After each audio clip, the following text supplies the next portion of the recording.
Boa noite, meus irmãos. Hoje a nossa última palestra, última noite que estarei junto com os irmãos. E antes de ir embora, já estou com saudade. Por isso que eu gostaria de aproveitar para nessa noite falar com bastante liberdade. Não atenuando.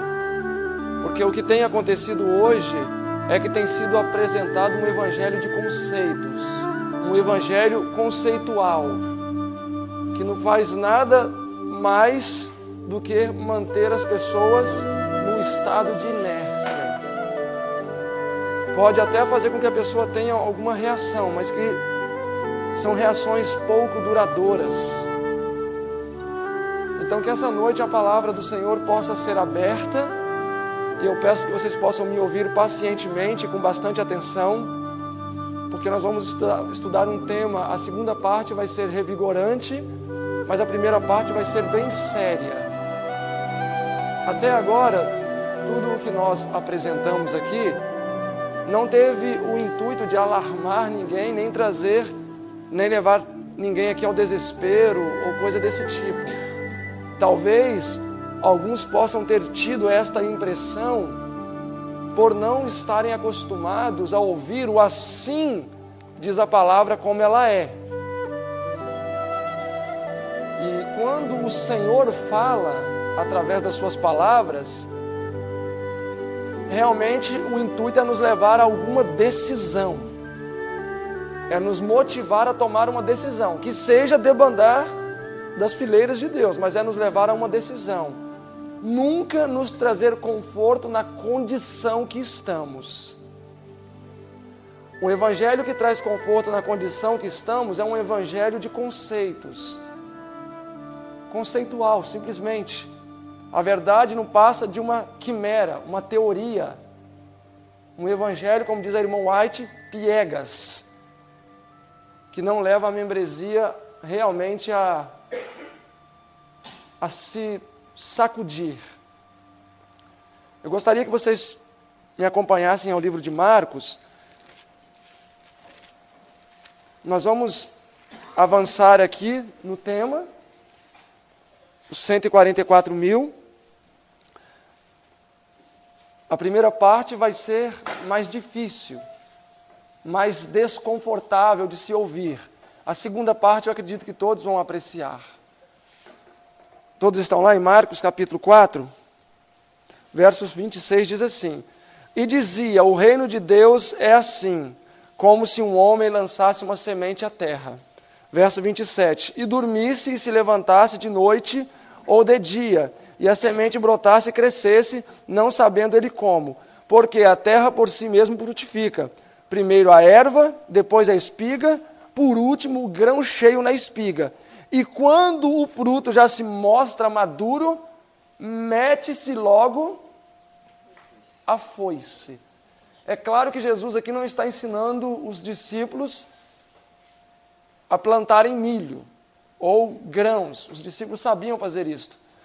Aqui, Jesus está usando uma ilustração. Ele está comparando o caráter do homem e o seu desenvolvimento com uma planta, o milho, a cevada e o seu desenvolvimento. Então ele usou a agricultura para ilustrar a realidade do crescimento espiritual de uma pessoa, ou pelo menos como deveria ser. Eu quero fazer uma pergunta para vocês. Uma semente tem poder em si para escolher não germinar, não nascer? A semente pode decidir isto? Ela pode falar, eu não vou germinar. Existe poder nela para tomar essa decisão? Essa criancinha aqui, ela pode decidir não crescer? Eu não quero crescer, eu gosto de ser pequeno e vou ficar assim. Existe poder nela para tomar essa decisão? Independentemente da escolha ou do gosto dela, ela vai crescer. Independentemente da decisão da semente, ela vai brotar, vai germinar e vai crescer. São coisas que nós não podemos evitar. Nós só podemos alterar a qualidade do crescimento. Isso sim nós podemos fazer. Meus irmãos, quando a chuva serôdia cair, ela vai amadurecer. Ela não vai fazer o grão ser perfeito. Ela não vai fazer nascer caroços de milho na espiga que está faltando. Todo este processo arbustivo, frutífero, arbustivo e de formação de fruto, perfeito ou não, é o papel da chuva temporã. A chuva serôdia vem simplesmente para amadurecer o grão. E quando um agricultor, não sei quantos aqui são agricultores, eu sou agricultor, pelo menos fui a vida toda. Quando um agricultor vai colher o milho, e o milho já secou, e quando o milho ainda não está seco, né, fica a espiga verde assim, ereta. Aqui está o pé, né? Quando ela seca, ela dobra e fica penduradinha assim para baixo. Quando as chuvas tardias caem sobre o milho, aquelas espigas defeituosas, aquelas espigas imperfeitas, também amadurecem. Também amadurecem. Quantos aqui já viram uma espiga de milho imperfeita madura? Amadurece. Quando o agricultor vai colher a espiga, ele só colhe aquelas que estão perfeitas e boas ou já colhe tudo?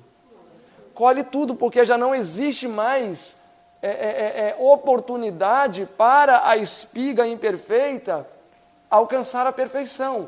A oportunidade dela já passou, se foi. A diferença é que agora ele vai pegar as melhores espigas, alojar num lugar adequado, e as espigas inferiores ele vai tratar dos porcos, das galinhas, ou vai meter na picadeira para fazer ração. Quando Jesus voltar, ele só vai vir fazer a colheita. Ele não vem com o intuito de aperfeiçoar espigas que não estejam perfeitas. Este processo já vai ter ficado no passado. Quando ele vem, é simplesmente o momento da colheita. Durante o desenvolvimento de uma planta, ela não pode, o agricultor, depois que a planta amadurece, a espiga amadurece, o agricultor não pode interferir mais para que ela seja melhor, mas ele pode interferir no processo de crescimento, até momentos antes da maturação, desde a colocação da semente no solo, até momentos prévios à maturação, o agricultor pode interferir naquela planta, para que ela dê um fruto de melhor qualidade. O mesmo acontece com a nossa vida espiritual. Até o derramamento da chuva serôdia, chuva esta que vai amadurecer o nosso caráter, ele pode ser mudado por Jesus, o agricultor por excelência. Mas uma vez que a chuva serôdia é derramada sobre aqueles que conhecem a verdade, aqueles que estão vivendo de acordo com a verdade vão amadurecer. Mas aqueles que têm conhecimento da verdade, assimilado, e não estão vivendo segundo a luz, o que vai acontecer com eles? Também vão amadurecer. Também vão amadurecer. É um processo que nós não podemos evitar. Independentemente da minha escolha, ou da minha decisão, eu vou amadurecer. Com uma diferença: uns vão amadurecer o caráter para o bem, outros vão amadurecer o caráter para o mal. A irmã White diz assim: os elementos satânicos da natureza do homem serão despertos no alto clamor. Os elementos satânicos, aquela chuva serôdia que amadurece o caráter do santo, vai amadurecer para o mal o caráter daquele que não viveu em conformidade com a verdade. Se no caráter de uma pessoa faltou um único grão, uma nódoa, ele vai amadurecer para quê? Para o bem ou para o mal? Para o mal. Ele vai amadurecer para o mal. aquilo que nós hoje abominamos, nós vamos fazer com a maior liberdade, com o maior prazer. Por quê? Porque o nosso caráter vai ter amadurecido para o mal. Eu fiquei sabendo de uma história horrorosa, inclusive foi no Espírito Santo, naquela região de São Domingos e Ebicaba, naqueles cantos lá. Eu ainda era bem jovem. E aí, tinha um jovem de 30 e poucos anos, que se casou com a moça lá também, de 20 anos, tiveram um filho. E aí eles davam leite de vaca para a criança tinha muitas cólicas. E à noite chorava a noite toda. E aí o pai chegava da lavoura, um bom cidadão, chegava da lavoura, ia descansar, dormir, aquela criança a noite toda lá, com a buzininha. E aí a mãe levantava e tentava fazê-lo parar de chorar. E aí, lá para o segundo mês de vida do bebê, aquela choradeira toda noite, o pai pegou e falou assim, não, deixa que eu vou lá agora, deixa que eu vou. E a mãe falou, tudo bem, o pai ele vai lá olhar. E aí, lá da cama, ela só escutou uma pancada e um gemido. E aí ela correu lá para ver. E ele tinha segurado a criança pelas pernas e foi na quina da parede e bateu com bastante força. E estava batendo ainda. De modo que quando a mãe chegou, já não tinha cabeça mais a criança de 2 meses. E nós olhamos isso com pavor, um pai fazendo isso.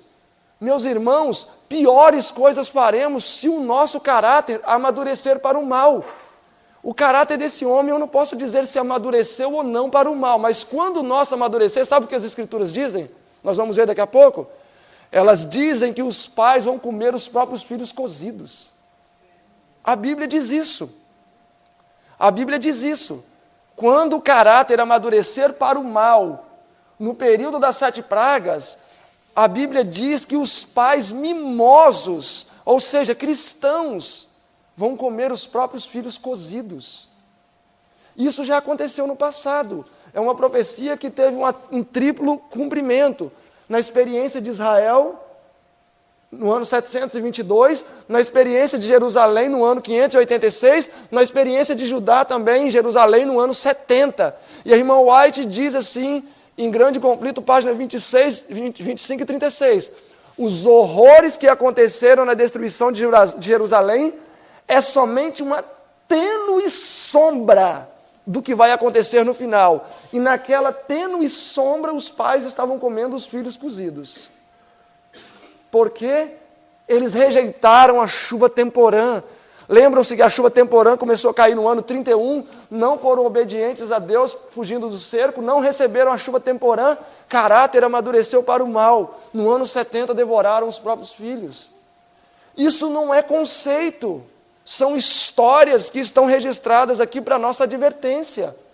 É perigoso nesses dias, prévios ao derramamento da chuva serôdia, mantermos defeitos no nosso caráter. Vocês já imaginaram se vem uma leva grande de chuva serôdia aí, o nosso caráter, conhecedores da verdade que somos, ainda tem nódoa para o mal? Nós vamos amadurecer como um caqui, ficar bem madurinho.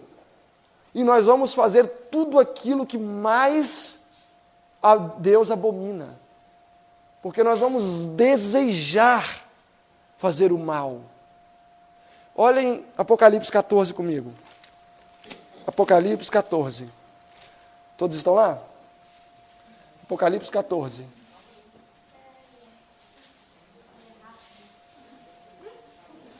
Apocalipse 14, verso 14.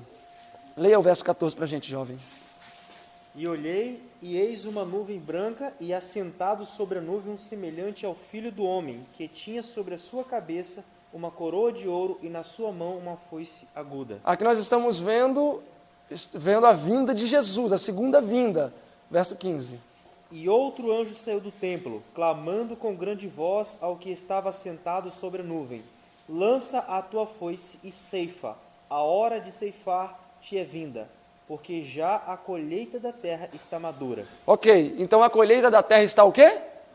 Madura. Então aqui são os salvos, os santos, que serão resgatados desse mundo e serão levados aos céus. Verso 17, e saiu do templo que está no céu ainda outro anjo, que também tinha uma foice aguda em suas mãos. 18, e saiu do altar outro anjo que tinha poder sobre o fogo, e clamou com grande voz ao que tinha a foice aguda, dizendo, lança tua foice à terra e vindima, pois os cachos já estão maduros. Verso 19, e o anjo lançou a sua foice à terra e vindimou as uvas da vinha da terra, e as atirou no grande lagar da ira de Deus. Então nós vemos aqui duas colheitas, a colheita de duas messes. A primeira messe foi colhida porque estava madura, e foi levada para onde? Para o céu. Nós vemos a segunda messe, também estava madura, foi lançada onde? No lagar, ou seja, as pragas permaneceram nesse planeta e foram destruídos pelas pragas. Mas o que eu quero salientar é o seguinte, tanto os santos quanto os ímpios, a Bíblia diz que estavam maduros. Os santos amadureceram para santidade. O santo continue santo. Os ímpios amadureceram para impiedade. E o injusto continue injusto. Na prática da injustiça. Então, meus irmãos, a chuva serôdia, que amadurece o caráter, estabelecendo-o para sempre em santidade, vai amadurecer também o caráter daqueles que não estão em dia. Ou seja, se eu estou ainda tolerando defeitos de caráter, eu posso estar cometendo um erro muito grave. Porque quando a chuva serôdia for derramada, esses defeitos que em nós existem, amadurecerão o nosso caráter para o mal. E aí, não tem o que fazer. A mesma proporção que os santos vão desejar servir a Deus, aqueles que o caráter amadurecer para o mal, na mesma intensidade, vão desejar servir a Satanás. O máximo que um ser humano puder fazer para confrontar a cruz de Cristo, neste período será feito. Neste período será feito. Porque o desejo de servir a Deus será proporcional ao desejo de servir a Satanás. As proporções serão iguais. Por isso que nós precisamos nos livrar de todos os defeitos de caráter que ainda temos. A irmã White diz assim, os homens se tornarão demônios que caminharão sobre a face da terra. Meus irmãos, isso não é conceito, isso não é fábula, isto é a realidade. Por um lado vão existir muitos Cristos, pessoas que vão revelar o caráter de Cristo na plenitude. Por outro lado, muitos personificarão os demônios. Vão fazer coisas terríveis. Olhem aí Deuteronômio 28 comigo. Deuteronômio 28 é um capítulo profético, ele tem dupla aplicação. Em primeira instância, referindo-se ao ano 70, destruição de Jerusalém, e em segunda instância, representa os horrores do último dia, depois do fechamento da porta da graça. Todos estão lá? Deuteronômio 28. Verso 27. Deuteronômio 28, verso 27. O Senhor te ferirá com o quê? Úlceras do Egito, com tumores e sarna, e com coceiras que não possa curar-te. Qual praga é essa daqui? A primeira praga, Apocalipse 16, verso 2. Nós estamos falando aqui na primeira praga. Se aqui é a primeira praga, a porta da graça se fechou. Olhem aí o verso 59, do mesmo capítulo. Então o Senhor fará espantosas as tuas o quê? As tuas pragas, as pragas em tua descendência, grandes e permanentes pragas, enfermidades malignas e duradouras. Entre esses acontecimentos das pragas caindo, nós temos o povo de Deus. E o que o povo de Deus vai estar fazendo? Olhem aí o capítulo 28 ainda, verso 53. e comerás o fruto do teu ventre, a carne dos teus filhos e das tuas filhas, que te der o Senhor teu Deus, no cerco e no aperto com que te apertares. Quanto ao homem mais mimoso, um homem delicado, o seu olho se tornará um olho maligno para com seu irmão e para com sua mulher, e para com os demais dos seus filhos que ficarem, de sorte que não dará a nenhum deles a carne dos seus filhos, que ele há de comer, porquanto nada lhe ficou no cerco e no aperto.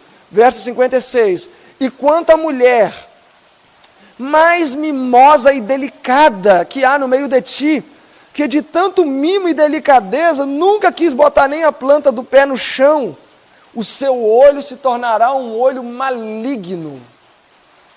Maligno. Contra o seu esposo e contra os seus filhos. Isto por causa das suas párias que saírem dentre os seus pés, e para com os seus filhos que tiver, porque elas comerás escondidas, por falta de tudo. Isto não me parece conceito. Isto aqui me parece uma pessoa que recebeu a chuva serôdia e tinha defeitos no caráter e amadureceu para o mal. E o que mais pode abominar a Deus do que uma pessoa comer o próprio filho cozido? Meus irmãos, é a Bíblia que está falando. Vocês acham que isso aqui é alegórico? Leiam o Grande Conflito, capítulo 1, e vocês vão ver que não é alegórico. No Grande Conflito, capítulo 1, a irmã White diz que até mesmo os romanos ficaram apavorados quando chegaram lá e viram os judeus comendo os filhos cozidos. Até mesmo os romanos. E ela diz que tudo aquilo foi uma pálida sombra do que há de acontecer no futuro, quando as pragas caírem. Ou seja, os olhos dos pais serão ainda mais malignos. Se um pai e uma mãe chegou a fazer isso com um filho, o que não farão com pessoas que não sejam parentes?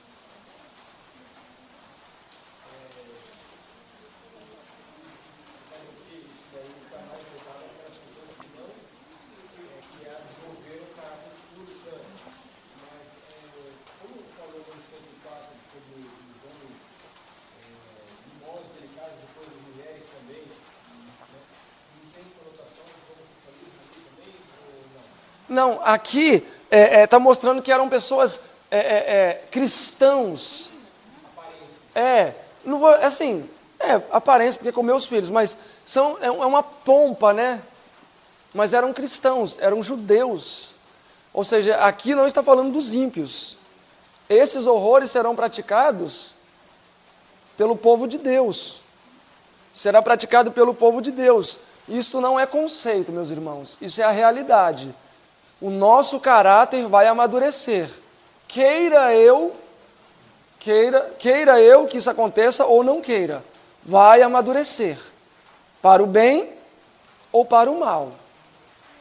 Lar Adventista, página 16. As minhas escolhas diárias estão determinando o meu futuro.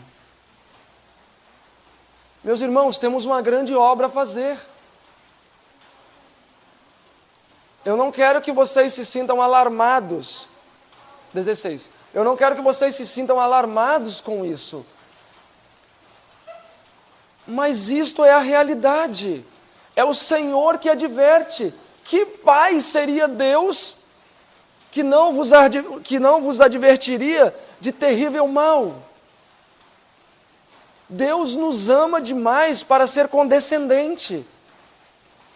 Ele quer nos admoestar, nos advertir. Ele quer nos deixar conscientes dos fatos para que façamos uma escolha racional e inteligente, para que o nome dele não continue sendo desonrado.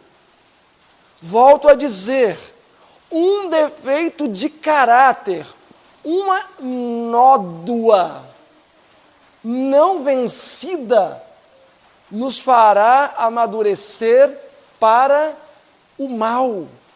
Isto é a consequência natural, não tem para onde fugir. Não existe um local em que eu vou me esconder dessa situação. Isto vai acontecer eu gostando ou não. É um fato real, não conceitual. Por isso que hoje nós precisamos tomar uma decisão, neste momento. Nos livrar de tudo aquilo que possa ser um pendor para o mal, para que o nosso caráter não seja amadurecido semelhantemente e alcance a semelhança do caráter de Satanás. Não queiram se tornar demônios humanos, porque é isso que a palavra diz que vai acontecer. O que seriam demônios andando por aí? Demônios humanos. Demônios humanos. Meus irmãos, não pensem que nós somos tão bonzinhos assim, não. Nós matamos o Filho de Deus. Hebreus diz que até hoje, quando pecamos, vituperamos Cristo novamente. Nós precisamos entender de uma vez por todas que o pecado custou a morte de Cristo. A irmã White diz assim: Satanás no céu foi o primeiro a dizer que não podemos vencer o pecado. E ela diz, e muitos hoje têm repetido as suas palavras. Deus deseja nos salvar de um fim trágico. E é por isso que Ele está nos instruindo através de sua palavra, de forma clara, diferentes ângulos, diferentes prismas, com o intuito de nos salvar. Ele quer levantar um povo santo, meus irmãos. Deus deseja retirar o melhor que Ele tem do meio do seu povo. A irmã White diz assim no Primeiros Escritos: está feito, as joias foram contadas. Obviamente que é uma referência aos 144 mil, as joias foram contadas, foram enumeradas. E Deus deseja que sejamos essas joias. É por isso que Ele trouxe cada uma aqui. Não foi para vocês ouvirem uma advertência e saírem daqui como se não tivessem ouvido nada. Ele os trouxe aqui porque vocês se colocaram de pé, mas Ele deseja que vocês saiam daqui marchando. Porque ficar de pé todos nós podemos ficar, marchar, poucos podem marchar. Perguntaram, qual é a diferença entre Sócrates e Aristóteles? Quando Aristóteles fala, as pessoas se colocam de pé. Quando Sócrates fala, elas marcham. Deus deseja que marchemos nesta noite. Vocês sabem qual será a recompensa daquele que for fiel até o fim? Nesta última geração, aquele que fará parte dos 144 mil, nós seguiremos o Cordeiro de Deus por onde quer que o Cordeiro for. Nós seremos primícias. O que é primícias? O melhor que tem na terra. Enoque não vai ser primícias, meus irmãos, no sentido dos 144 mil.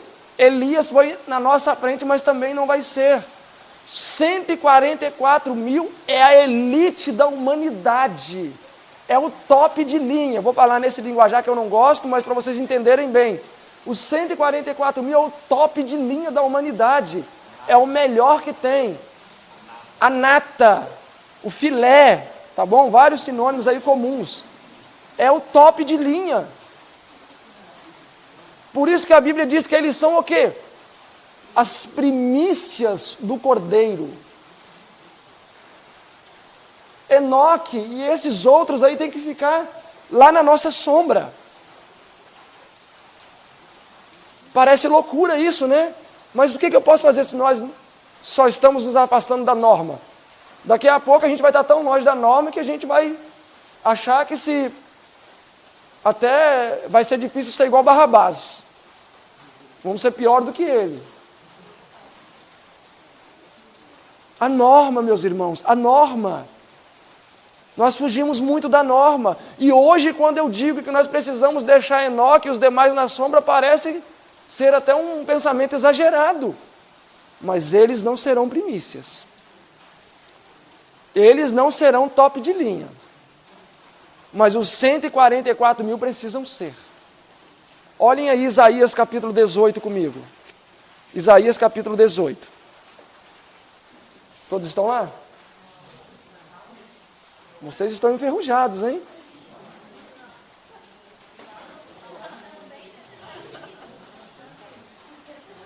Estão enferrujados demais. Tem que alongar o dedo. Todos estão lá em Isaías 18?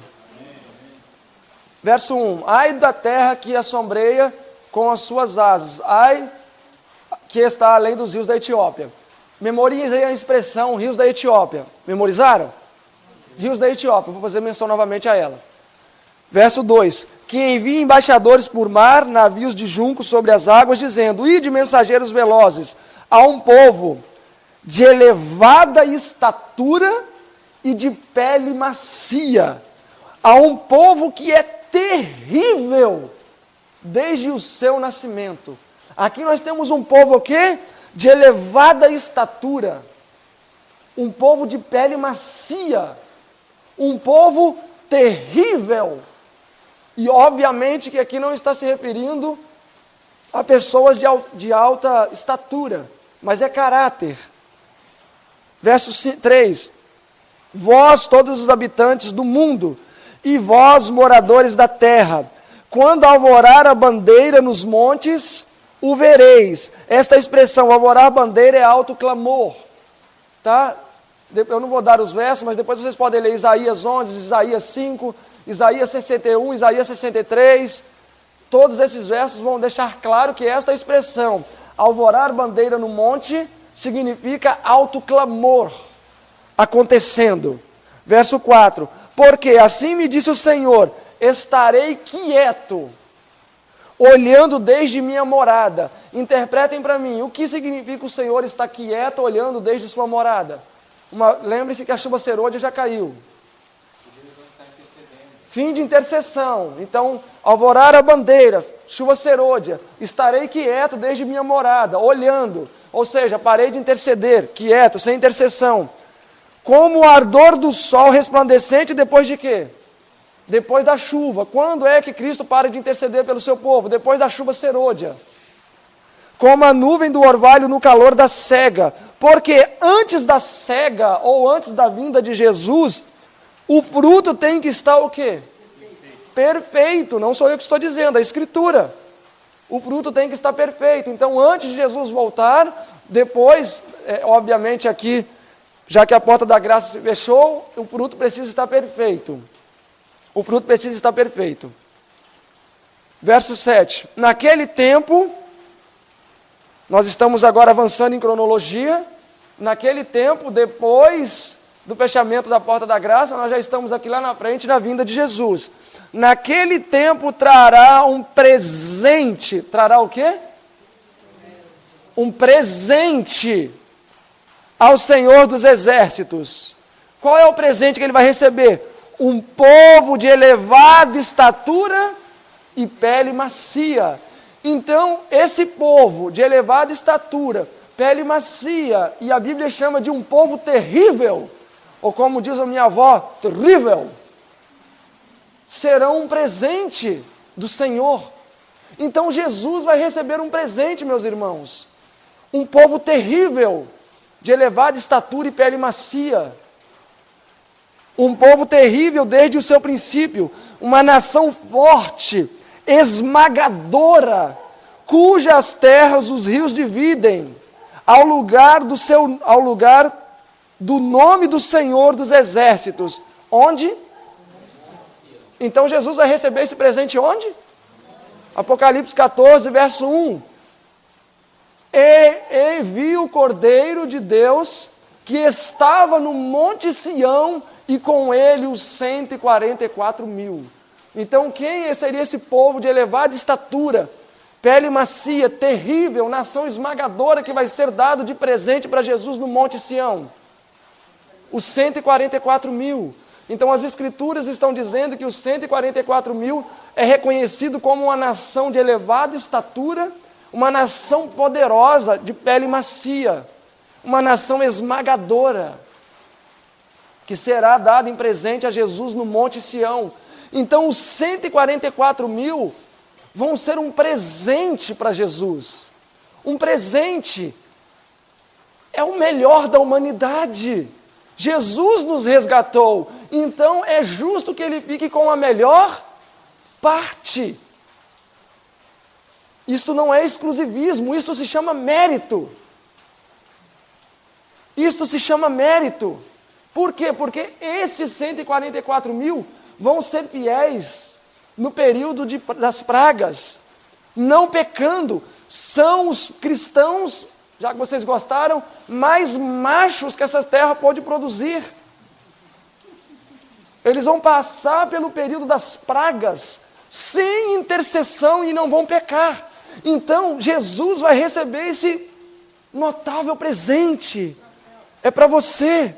E Jesus vai pegar aquele presente, não, eles vão morar aqui comigo, aqui na cidade. E onde eu for, eu quero que eles estejam comigo. São as primícias da humanidade, são os melhores, eles vão estar comigo, são iguais a mim. São iguais a mim.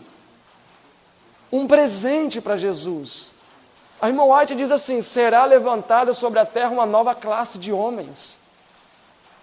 Meus irmãos, esta nova classe de homens são esse povo aqui de elevada estatura e pele macia, os 144 mil, que vão preferir morrer a transigir com um único mandamento de Deus.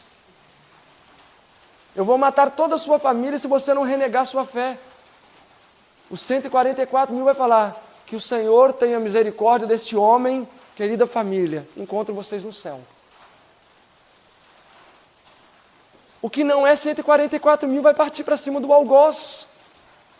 Ou talvez não vai partir para cima do algoz, mas vai desejar o mal no seu coração.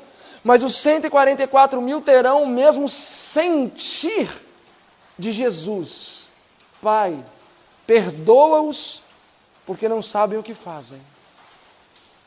Jesus foi escarrado com a coroa de espinhos. A irmã White fala que um pobre infeliz escarrou e deu com um cepo de pau na cabeça dele. Ela fala pobre infeliz. E Jesus levanta sua fronte ensanguentada e diz: por que me feres? Se eu dei testemunho do mal, tudo bem, mas e se eu não dei testemunho do mal, por que me feres?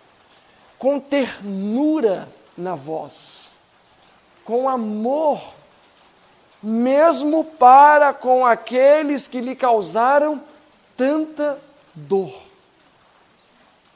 É isso que Deus espera dos 144 mil. É por isso que eles serão um presente especial, as primícias, o melhor, as espigas maiores, serão um presente para Jesus. Serão um presente para Jesus. Olhem aí Sofonias. Vamos aí em Sofonias. Eu vou até devagar. Porque Sofonias, um profeta menor, é Oséias, Joel, Amós, Obadias, Jonas, Miqueias, Naum, Abacuque, Sofonias, Ageu. Capítulo 3. Sofonias, capítulo 3. Todos estão lá? Sofonias 3:8. Portanto, diz o Senhor, espere um pouco, até o dia em que eu me levantar. Interpretem para mim esta expressão: até o dia em que eu me levantar.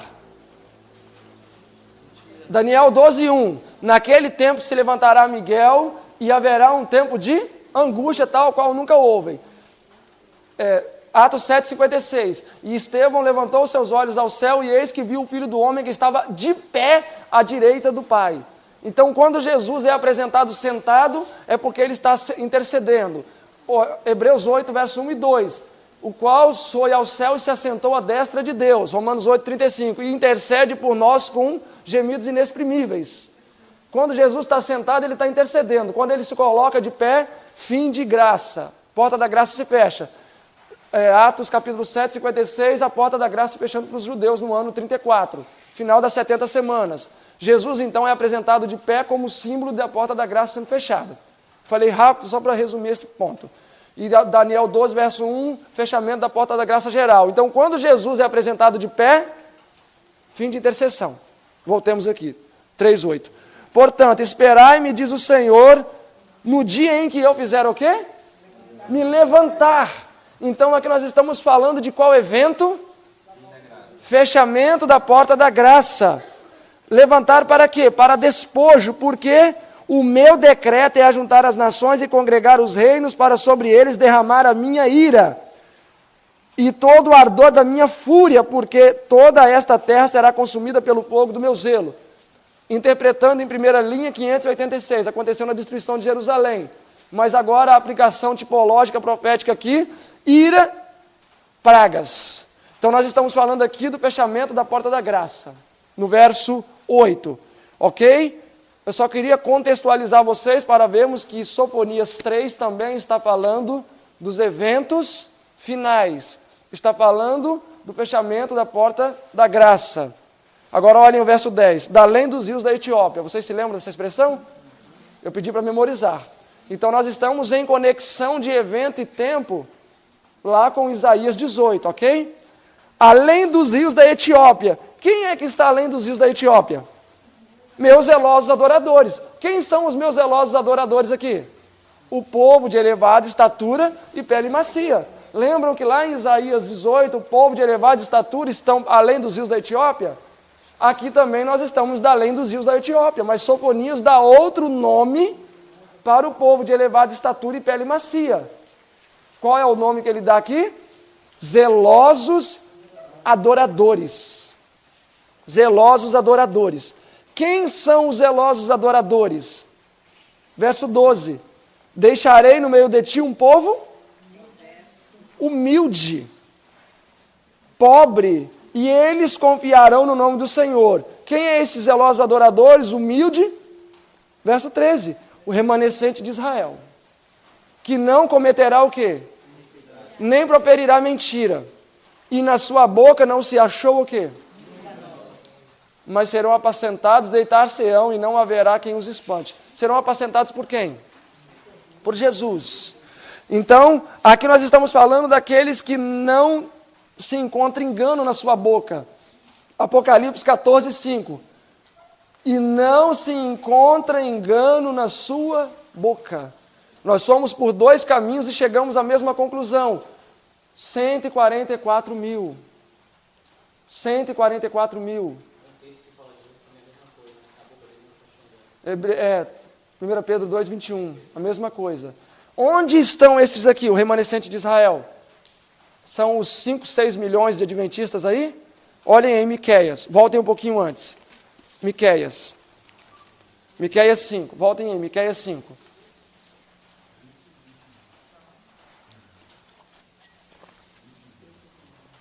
Miqueias 5, todos estão lá? Verso 4. Só para contextualizar, para mostrar que nós estamos nos eventos finais. Verso 4. E ele permanecerá e apacentará o seu povo na força do Senhor, na excelência do seu nome, o nome do Senhor Deus. E eles permanecerão, porque agora Jesus será engrandecido até os confins da terra. Quando nós vemos na Bíblia essa expressão, Deus sendo glorificado até os confins da terra, são lampejos de quê? Alto clamor. Lampejos de alto clamor. Então nós estamos aqui conectados aos eventos finais. Nós estamos aqui conectados aos eventos finais. E o verso 7 diz: e o remanescente de Jacó estará no meio de quê? Verso 8, e o restante de Jacó estará entre os gentios. Então onde está a maior parte dos 144 mil do povo de Deus que tem boca irrepreensível e não língua enganosa? Está entre os gentios, a igreja invisível. A grande multidão toda se tornará mártir.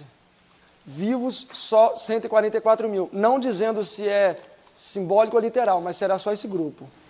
Tá, mas esses mártires, pode ser essa grande multidão que vai se converter no derramamento da chuva hoje, que vai ter uma grande conversão. Sim, mas eu acredito que muitos desses vão compor o número de 144 mil. Porque eu já acho difícil existir 144 mil. E 144 mil adventistas, pior ainda. Eu já ouvi dar uma interpretação que vai receber Jesus na vida, os 144 mil, que é um grupo de elite, Aham. mas uma grande multidão de salvos, de pessoas que vão se converter depois do derramamento da chuva serôdia. Sim, eu acredito nisso também, mas eles só morrem até o fechamento da porta da graça, que a Bíblia ensina que haverão muitos mártires. Então, muitos dos que vão vir vão compor também um número de 144 mil, sendo simbólico ou literal, não vou entrar nesse mérito, e os demais vão se tornar mártires, vão ter esse alto privilégio de serem mártires. Mas não farão parte dos 144 mil, não. Não farão. Morrerão. Meus irmãos, Agora também tem, dentro dessa pessoa que eu ouvi nesse pregador, fala assim que depois do decreto de morte, nenhum salvo morre mais. na verdade, depois do fechamento da porta da graça, né? Ele falou assim, decreto de morte. É, Decreto dominical não tem decreto de morte. Ele falou assim. porque o decreto dominical, na verdade, ele é emitido oficialmente depois do fechamento da porta da graça, lá pela terceira, quarta praga. Então, quando a porta da graça se fecha, já não há mais morte. Ok, vamos avançar aqui. Então, meus irmãos, não achemos que nós somos tão especiais, porque a maioria do povo de Deus está fora. E não sou eu que estou dizendo, anotem os versos, não sou eu que estou dizendo, ó, é o profeta Malaquias. Eu sei que ele é meio ousado, Miqueias, eu sei que ele é meio ousado, porque olha o capítulo 3, verso 8, que ele diz. No capítulo 3, dos primeiros versos, ele fala que o povo de Israel está destituído de qualquer coisa. E ele diz dele mesmo no verso 8, mas eu estou cheio do Espírito Santo e sou poderoso. Bom, talvez ele pode ser prepotente, nós vamos desconsiderar o que ele falou aqui. Mas será que nós devemos desconsiderar? Então é a palavra de Deus dizendo que a maior parte dos fiéis estão onde? Estão fora. Não estão dentro da igreja. Vamos avançar, meus irmãos. Eu sei que olhando assim parece um tanto desanimador.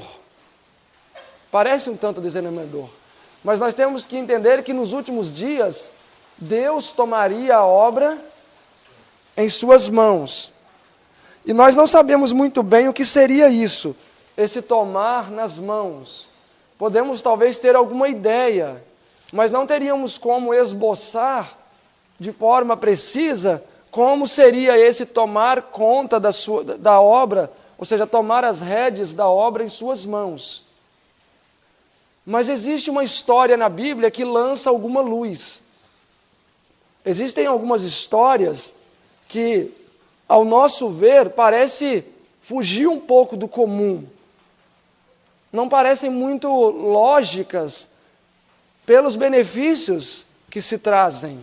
Olhem aí 1 Reis capítulo 10. 1 Reis capítulo 10. Capítulo 10, verso 24. A irmã White fala assim, um dos poucos momentos que Israel cumpriu o propósito para o qual ele foi criado, foi aqui no período de Salomão, sabiam disso? Neste período aqui. Foi um dos poucos momentos que eles atingiram a norma que Deus tinha estabelecido para eles. Tanto que a Bíblia diz no verso 24 que aconteceu um alto clamor naqueles dias. E toda a terra buscava a face de Salomão para ouvir da sabedoria que Deus tinha posto no seu coração. Então a Bíblia diz que toda a terra foi iluminada com o conhecimento de Deus. Oi? Isso. Então toda a terra foi iluminada nesses dias.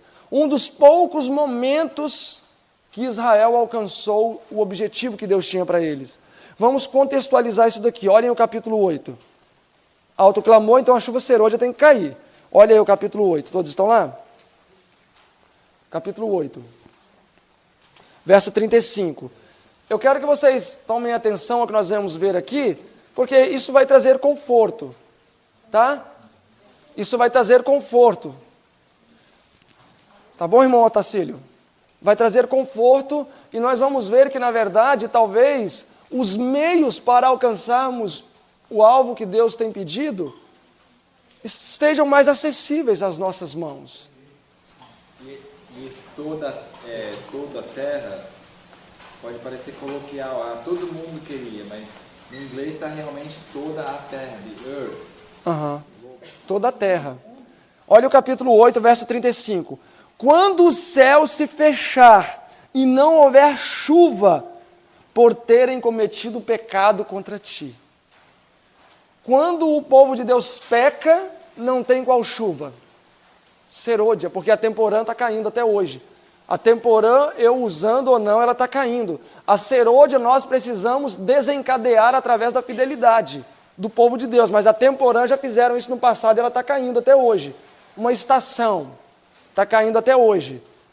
Agora, a chuva serôdia estava para ser derramada em 1888. O povo de Deus pecou, rejeitou a mensagem. A chuva foi retida. Jeremias 3:3. Vocês pecaram, por isso foi retirada a chuva serôdia.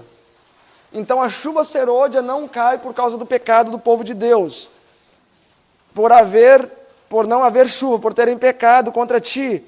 E orarem neste lugar, confessarem o teu nome, se converterem dos teus pecados, havendo tu os afligido.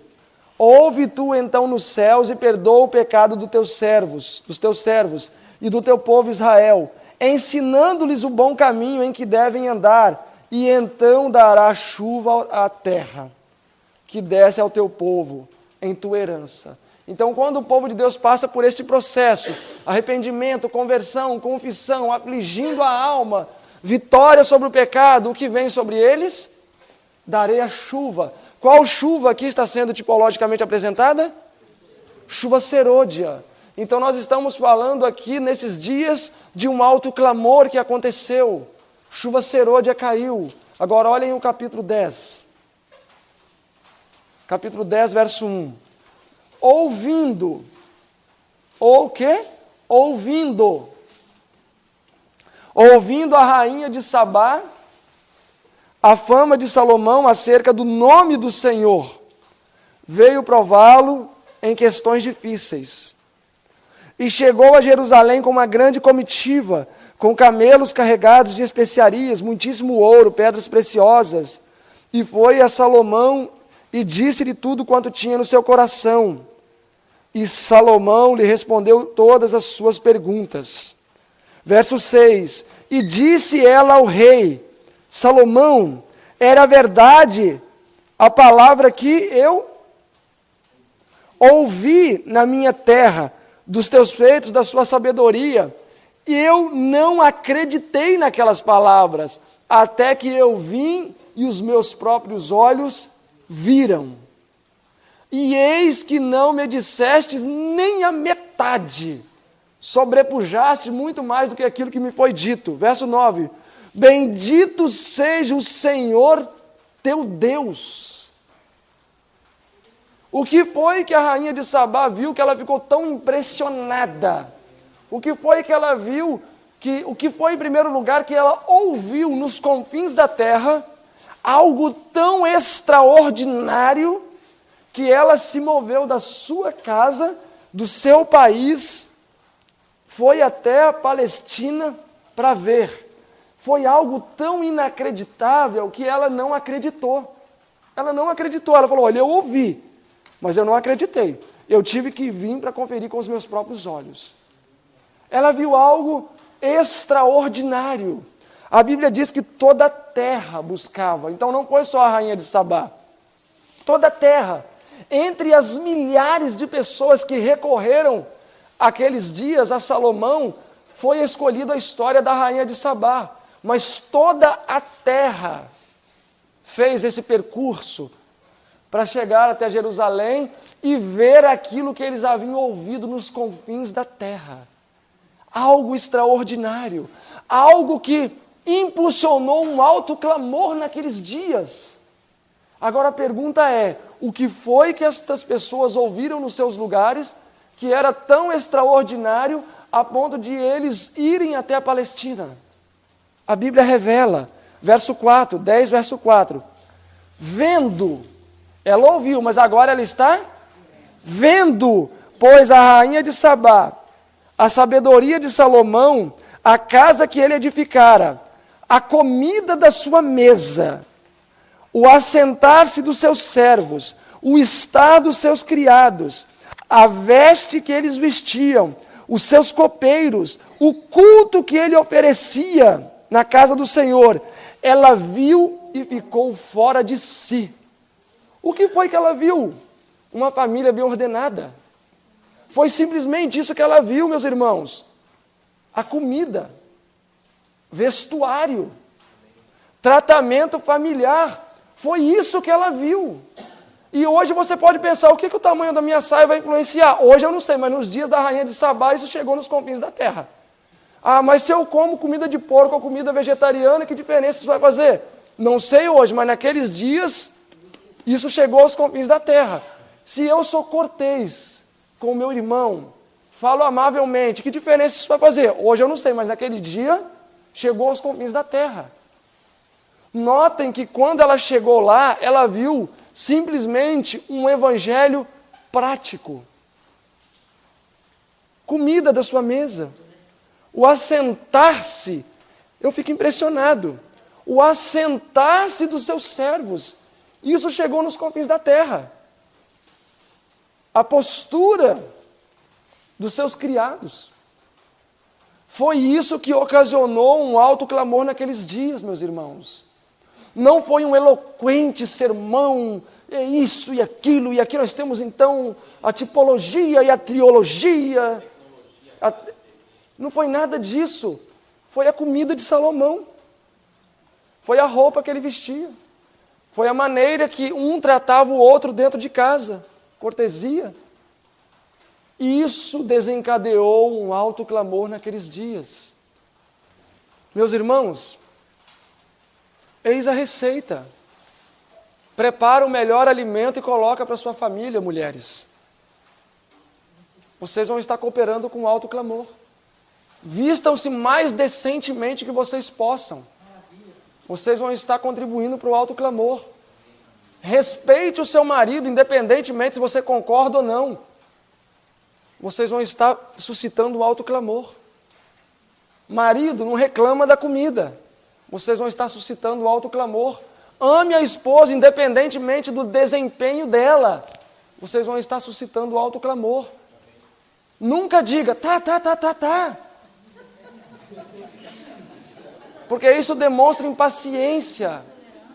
Jesus não faz isso. Não, qualquer coisa, tá. Isso não demonstra qualquer coisa sadia no caráter.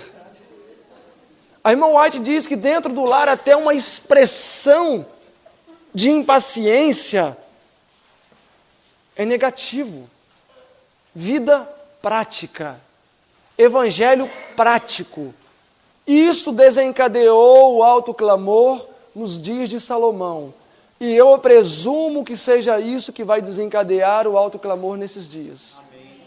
Uma vida santa, inconsciente. Cada um ocupando o seu devido papel, desempenhando-o da melhor forma possível, dentro do lar, dentro da sociedade, dentro da igreja. Os homens precisam tomar a sua posição dentro de casa. As mulheres também precisam tomar a sua posição dentro de casa. E, consequentemente, os filhos tomam o seu. Deus quer trazer uma restauração completa. Neste período aqui, Salomão não tinha 1000 mulheres, não. Nesse período aqui, ele era um homem também segundo o coração de Deus. Por isso que o Senhor pôde usá-lo dessa forma. Vocês lembram que eu disse que nada é sem importância diante desse grande conflito? Nada é sem importância. Então até mesmo a minha comidinha vai impulsionar um alto clamor. Tudo vai impulsionar um alto clamor ou vai retardá-lo. Fazer parte dos 144 mil, meus irmãos, é um privilégio. E basta vencer o orgulho que se alcança. Não é tão difícil. Como nós podemos ver aqui, não é tão difícil. É só uma vida prática. Uma vida completamente renhida aos pés da cruz do Calvário. É simplesmente isso. É isso que Deus espera de cada uma aqui presente. Uma vida 100% entregue a Jesus. Crucifiquem-se ao pé do Calvário. Crucifiquem-se ao pé do Calvário. Coloquem uma mão aqui e a outra aqui, na base do Calvário, e peça alguém para bater grampos ali, para que nunca nos afastemos do Calvário. A sombra da cruz oferece segurança. Saia dessa sombra e decisões erradas começarão a ser tomadas. A abóboda da cruz oferece segurança. A abóboda da cruz dá conforto, dá poder, traz a vitória. E a nossa vitória precisa ser completa, mas isso só vai acontecer se nós estivermos ligados à cruz do Calvário. O que dá poder não é a nossa palavra, mas é a nossa vida. O que dá poder não é a minha comida. Não pensem que, então vou fazer um alface com tomate e vai ser o alto clamor. Não. É a motivação por trás do alface com tomate. É a motivação. É entender que a religião é expressa também nesses aspectos práticos da vida. Deus deseja retirar dessas pessoas que aqui estão juntas fortes candidatos a comporem os 144 mil, a levarem a ensanguentada bandeira do príncipe Emanuel. Para isso que ele trouxe cada um aqui, para que vocês façam um concerto com Deus, para que cada um de nós aqui decidamos de uma vez por todas, qual parte nós tomaremos nesse grande conflito. Meus irmãos, talvez essa seja a última oportunidade para nós. Talvez esta seja a última cartada de Deus. Talvez esta seja a última vez que o Espírito Santo esteja apelando quase com voz audível através das Escrituras, porque eu sou um mero verme nas mãos de Deus. Não deixemos a oportunidade passar, porque o amanhã pode ser muito tarde. A impressão gerada hoje, amanhã, pode já não estar mais aqui. E aí tudo aquilo que foi dito vai embora, igual aquela água que está correndo ali. Se hoje ouvirdes a voz do Espírito Santo, não endureçais o vosso coração. Aquele que já tem um voto com Deus, fortifica-o ainda mais. Aquele que não tem, é o momento de se fazer. Deus tem urgência em voltar. Jesus deseja frementemente buscar os seus. E talvez Ele só está esperando por sua decisão nessa noite, de fazer uma entrega total, uma entrega completa a Deus. Entregar todos os seus gostos, todos os seus desejos, todos os seus ídolos, entregar tudo. Cristo sabe lidar com estas coisas, nós não. Que o seu lar seja santificado através de você. Se o seu marido não é cristão, que ele seja santificado, segundo as Escrituras, pelo porte da esposa. Se a esposa não é santificada, que ela possa ser santificada pelo porte do esposo. Decida hoje. Decida hoje. O amanhã pode ser muito tarde. Eu não quero batizar ninguém, então não vou pedir ninguém para vir aqui na frente, não fiquem preocupados. Mas decidam no coração de vocês. Eu não vou ver mesmo, é Deus que vai ver. Ele é que sabe quão genuíno ou não vai ser a nossa decisão. Mas escolha hoje. Não espere para amanhã. Comprometa-se com Deus. Puxe a responsabilidade. Coloque o rosto em seixo. Porque talvez vai ser mais difícil você voltar atrás. Quando você toma uma decisão pública, isso é melhor ainda. Por quê? Porque aí você vai ter todo o estímulo de que pessoas viram e para você não ser envergonhada, você vai decidir fazer. Se não, comprometa-se diante do universo, pois Ele está contemplando cada um aqui. para que haja uma entrega completa do ser de cada um a Deus.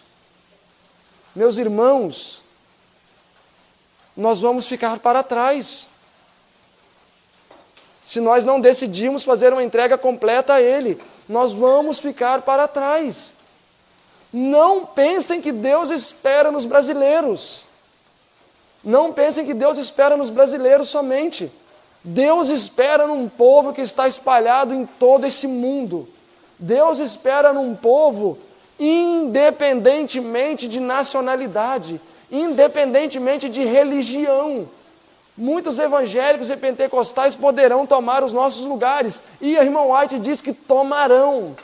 Assegure a sua vaga. Nós não estamos numa competição egoísta. Nós não estamos numa competição egoísta. Mas se nós não revelarmos o caráter de Cristo, hoje não haverá chuva serôdia amanhã para que haja um alto clamor. Não haverá. Zacarias diz assim, 14, quando o povo da terra, o povo de Jerusalém, subir a adorar em Jerusalém, então virá sobre eles a chuva, ao seu tempo. Mas se eles não subirem para adorar em Jerusalém, os egípcios também não subirão, e virá então sobre eles não a chuva, mas as pragas. Então, se o adventista não desencadear o processo do derramamento da chuva serôdia, outro não vai fazê-lo. Deus espera sim no seu povo. Deus espera sim no seu povo. Talvez ainda que seja um pequeno grupo, alguns gatos pingados, eles vão dar início ao alto clamor, e aí as fronteiras serão abertas, e muitos vão vir de Babilônia, igreja invisível, para compor aqueles que precisam, o número dos 144 mil que vai ser necessário ser completado, ou que vão ocupar os nossos lugares para serem mártires. Não olhem para a nossa realidade, não olhem para a sua própria realidade e dose a vinda de Cristo a partir disso. É perigoso. Talvez nós aqui estejamos cômodos, mas na África, um país, um continente grande, muitos lá estão revelando o caráter de Cristo. Quando eu estive na África, uma pessoa me perguntou, vocês fazem jejum? Eu falei, faço. E vocês fazem jejum de quanto tempo? Eu falei, já cheguei a fazer jejum de 3 dias. Falei, eu vou abafar, né? Jejum de 3 dias. E ele falou, quando a gente faz jejum aqui, comumente 3 dias a gente faz para limpar o organismo, e aí a gente começa o jejum. E ele falou que o jejum dele é de 20 dias. Ele falou que 3 dias, ele falou, mas 3 dias não é só para limpar o organismo, né? Das impurezas, para começar o jejum, irmão? Lá existem pessoas que têm uma atmosfera celestial. Por quê? Porque eles já não têm nada. Nós nos apegamos ao nosso cobertor e à nossa bicicleta velha. Eles não têm nada disso. Nos apegamos à nossa casinha porque foi do meu avô, então não vou sair daqui por nada nesse mundo. Ou no meu emprego que me dá um dinheirinho, então não vou largar ele por nada nesse mundo. Lá eles não têm nada disso, então eles se apegam só a Deus. Será que Deus vai ter que nos levar para a África? Será que Deus vai ter que nos tornar miseráveis e pobres para fazer a vontade dEle? Olha que Ele o fará. Tudo aquilo que é um empecilho, Deus vai tirar. Tudo aquilo que é um empecilho. Então, meus irmãos, decidamos hoje entregar a nossa vida a Cristo. Uma entrega completa, não emocional, porque o Evangelho não é emocional. O Evangelho é uma coisa racional. Escolha hoje entregar sua vida a Cristo, e Ele fará uma grande obra em tua vida. Ele deseja isso, Ele anela isso, Ele anela nesta noite receber todos os seus fardos. Na verdade, Ele está nesse momento com os seus braços erguidos, para que você coloque nos braços dEle todos os seus fardos e todas as suas perplexidades, todas as suas ansiedades, e Ele vai remover tudo isso e vai dar para você o meu fardo, que é leve e suave. E esse fardo pesado que nós temos carregado, Ele vai colocar no seu devido lugar. Não permita que Satanás solape do seu coração a semente que foi plantada. Não permita que seja arrebatado o desejo de fazer um concerto com Deus, independentemente de qualquer coisa. Glorifique a Deus em qualquer situação na sua vida, e Ele o honrará naquele grande dia. Vamos nos colocar de joelhos, meus irmãos. Bondoso Deus, amado Pai, que nos céus habitas, ajuda-nos a entender quão malignos nós somos.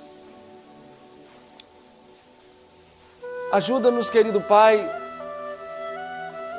a não continuar a crucificar Cristo Jesus.